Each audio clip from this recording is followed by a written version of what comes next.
আসসালামু আলাইকুম। বর্তমান সময়ে বৃষ্টি এবং এই স্যাঁতসেঁতে পরিস্থিতিতে খামারের পশু প্রাণীগুলোকে ভালো রাখা খুবই কঠিন।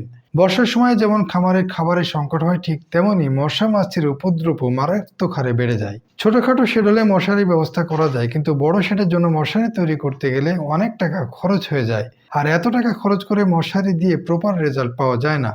কারণ ছোটখাটো ফাঁকা জায়গা বা ছিদ্র দিয়ে ঠিকই মশা ভেতরে ঢুকে পড়ে, যা কোনোভাবেই ঠেকানো যায় না। তবুও মশারি দিতে পারলে অনেকটাই মশা মাছি কমানো সম্ভব।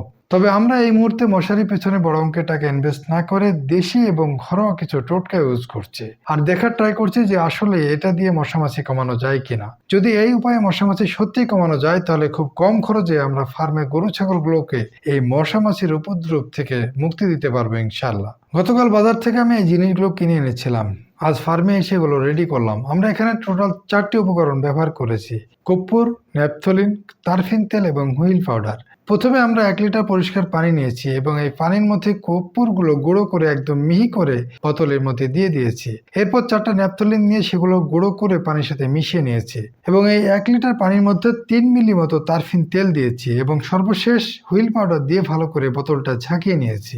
এখানে একটা কথা বলে রাখি, আপনারা হুইল পাউডারের জায়গায় যে কোনো ধরনের ডিটারজেন্ট পাউডার ইউজ করতে পারেন। আমরা আজ মশা তাড়ানোর যে উপকরণ তৈরি করেছি, এটা কিন্তু আমরা একজন ভেটেরিনারি ডাক্তারের সাথে কথা বলে ওনার পরামর্শে এটা বানিয়েছি। তবে মশা তাড়ানোর জন্য আরো কিছু ঘরোয়া উপায় আছে, যেগুলো আমরা একটা একটা করে ট্রাই করব এবং ধীরে ধীরে আপনাদের সাথে শেয়ার করব।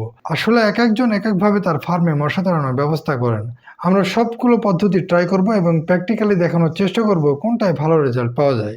আজ যেটা আমরা বানালাম সেটা আসলে কতটা কার্যকরী হবে এবং কতটা মশা কমবে তা আমরা এখনই গ্যারান্টি দিয়ে বলতে পারছি না। এটি ব্যবহার করার পর পরবর্তীতে একটি ভিডিওতে অবশ্যই আপনাদের রেজাল্টটা সম্পর্কে ক্লিয়ার জানাবো ইনশাআল্লাহ। আরেকটি বিষয় আপনাদের কাছে পরিষ্কার করে রাখি, আমি যে উপকরণগুলো ব্যবহার করেছি তার মধ্যে একটি উপকরণ নিয়ে একটু ঝামেলা আছে, সেটা হচ্ছে তারফিন তেল। তারফিন তেল মূলত 2 ধরনের হয়ে থাকে, একটি হলো অয়েল তারফিন আর একটি হলো স্প্রিট তারফিন। তবে আপনি যদি অয়েল তারফিনটা ব্যবহার করতে পারেন তাহলে অবশ্যই ভালো রেজাল্ট পাবেন।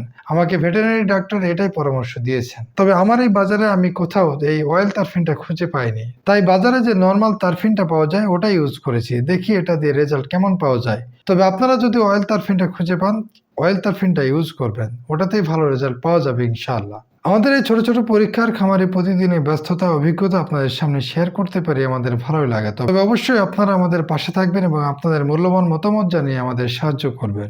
সবাই আমার এবং আমার ফার্মের জন্য মন থেকে দোয়া করবেন, আমরা যেন সফলতার সাথে সামনে এগিয়ে যেতে পারি।